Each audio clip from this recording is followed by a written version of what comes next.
अपयशामुळे खचून जाणाऱ्यातले आपण नाही, आपण निवडून दिलेले तिथल्या सत्ताधाऱ्यांना पुरून उरतील. राज ठाकरेंचं पत्रातून मनसैनिकांना आवाहन.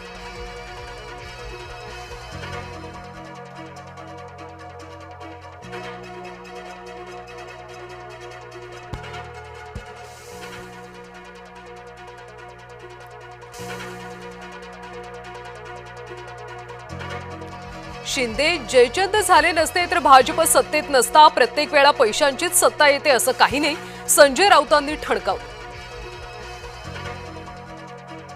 आम्हाला सोडून गेलेले 90% नगरसेवक पडले. प्रतिकूल परिस्थितीत सुद्धा आमचे नगरसेवक निवडून आले, संजय राऊतांचं वक्तव्य. मुंबईत फडणवीसच धुरंधर. भाजपला 89, ठाकरे बंधूंना 71, शिवसेनेला 29 तर काँग्रेसला 24 जागा. मुंबईचा महापौर हिंदू आणि मराठीच असणार, मुख्यमंत्री देवेंद्र फडणवीसांनी केलं स्पष्ट. मुंबईत यशानंतर भाजपकडून पोस्टरबाजी. मातोश्रीच्या परिसरात भाजपकडून बॅनरबाजी करत डिवचलं. उबाठाच्या विजयी उमेदवारांचा आज मातोश्रीवर सत्कार.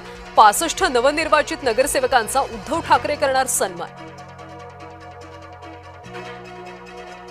शिंदेंच्या मुंबईतल्या 29 नवनिर्वाचित नगरसेवकांचा देखील आज गौरव. नंदनवनवर एकनाथ शिंदेंच्या हस्ते होणार सत्कार.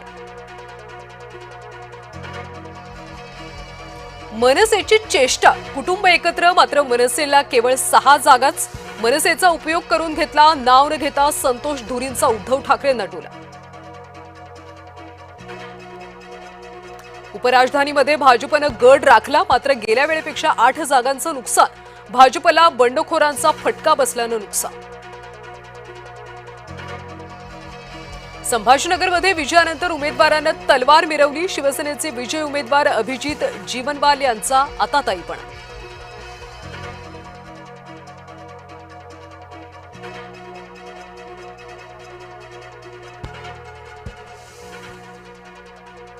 अकोल्यामध्ये भाजप उमेदवार शरद तुरकर यांच्यावर हल्ला. अज्ञात व्यक्तींकडून जीवघेणा हल्ला. जीवघेण्या हल्ल्यामध्ये तुरकर गंभीर जखमी.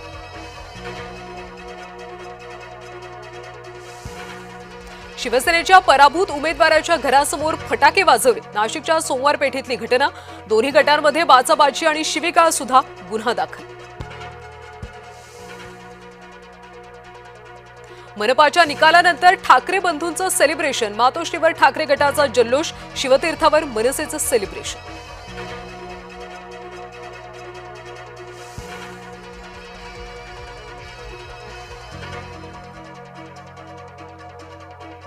पश्चिम रेल्वेवर आजही 240 लोकल फेऱ्या रद्द. कांदिवली बोरिवली दरम्यान 6व्या मार्गिकेच्या कामासाठी विशेष ब्लॉक. अंडर-19 वर्ल्ड कप मध्ये आज भारतासमोर बांगलादेशचं आव्हान. लय कायम राखण्यावर भारताचा असणार भर. आयसीसीचं पथक बांगलादेशला जाण्याची शक्यता. वर्ल्ड कप T20चा पेच सोडवण्याचा प्रयत्न.